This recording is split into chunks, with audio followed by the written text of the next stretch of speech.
We've reached week 5 of the course, and this week we're going to be talking about theatrical genre and style. These are two really important concepts for us to understand as we talk about theater. Now, when we talk about genre, generally we're talking about the script itself, like David Mamet's Oleana, a script that we're going to read for this course. This is the play. These are the lines that David Mamet wrote, which you will read. And we could categorize Oleana, or any play, in a particular genre. When we talk about genre, what we're really talking about is two things. One is the desired emotional response of the audience. What is the playwright trying to get the audience to feel, or how does he want them to react to the play? Does he want them to laugh or cry, be scared, think, be angry, whatever it might be? Now, how successful he or she is at doing that is a different question. So am I trying to get the audience to cry? That's one question if I'm a playwright. Do they cry? That's kind of a different question. So it's not really about how good of a play it is. It's about what am I trying to do. Comedies try to make people laugh. Horror plays try to make people frightened. That's one of the things that we can identify as a part of genre, is the desired emotional response of the audience. The other factor, which is related, is the worldview that the playwright is presenting. What is the playwright saying about life, about how to live life, how to relate to other people, what's right, what's wrong, that kind of thing. Again, we can look at things like comedy and tragedy and talk about differing worldviews. Comedies have a very optimistic worldview. Life is good. Life is filled with fun. There's no real pain, and things work out in the end. In a romantic comedy, for example, the guy always gets the girl in the end. We know that's going to happen. That's part of that genre. In a tragedy, it has a very different worldview. Life is difficult and full of pain, and people die, and things don't work out in the end.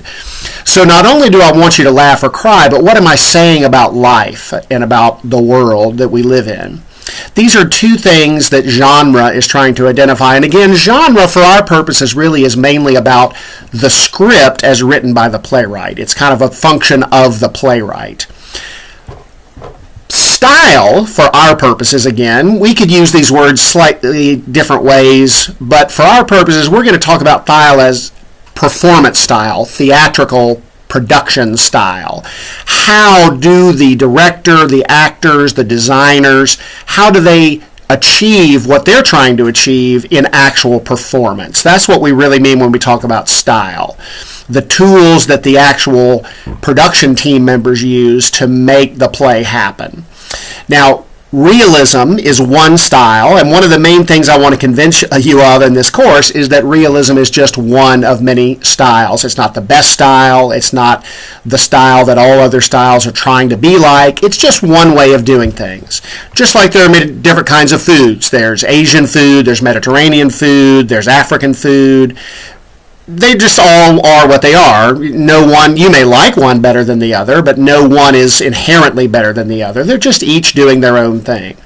Realism is a style that we've talked about a lot with the actors and Stanislavski and so forth, but it's really a rather new style. It's only been around for at most a couple of hundred years, and it's a style which attempts to recreate the world as it actually is on stage.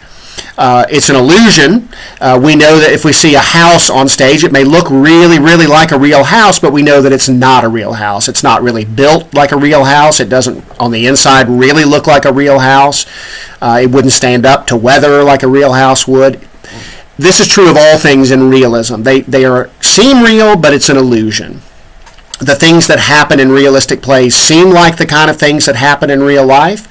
The way people talk to each other, the language they use, the dialogue seems like the way people really talk to each other in real life, but it's actually an illusion. I do a playwriting exercise with my playwriting students where I have them transcribe word for word a conversation that they have or that they record with friends at a party or something like that.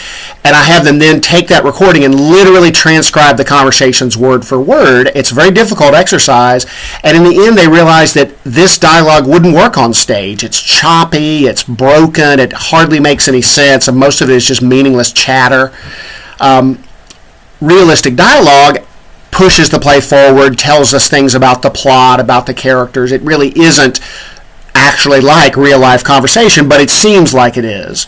That's what realism is all about, creating the illusion of the actual real physical world that we live in on stage. Now, there are many, many other theatrical styles that aren't trying to do that. Shakespeare wasn't trying to create an illusion of the real world in his plays. His characters talk in verse. That's not the way people talk in real life. If you went back in time and asked Shakespeare, well, why didn't you write dialogue that's the way people talk in real life, he would have sort of been confused by that, I think. He would say, well, but it's a play, it's not real life. He certainly was not trying to achieve realism. It's not that he was less talented than a realistic playwright, he's just doing something different. We're going to look at some specific non-realistic styles later, and there's several of them. But all of us, though we may use the term realism in a way that I want us to avoid, we actually can appreciate non-realistic things, even if you don't realize that you can. Many people mistakenly use the word realistic when what they really mean is believable or I enjoyed it. An example would be a show like Game of Thrones. I don't know if you've seen that show. If you haven't, you surely at least know what it's about, sort of swords and sorcerers and dragons and that kind of thing. Okay? So that show is not creating the actual world as it really is. There's magic, there's dragons and things like that, which don't exist in the real world. You might or might not like a show like Game of Thrones, which again is a different question, but you certainly can't fault it for not being like the real world, because it's not trying to be like the real world. It's creating its own world. Sometimes with a show like that, people might look at a special effect and, for example, a dragon flying through the air, breathing fire, and they might say, oh, that was so realistic. But that's really a mistaken use of the term. By definition, a dragon in a play or a movie cannot be realistic, strictly speaking, because there are no real dragons in the real world. It can be very well done, it can be very believable within the world that's been created, but it isn't capital R realism. So I want us to really make sure we get used to using those terms properly for this course.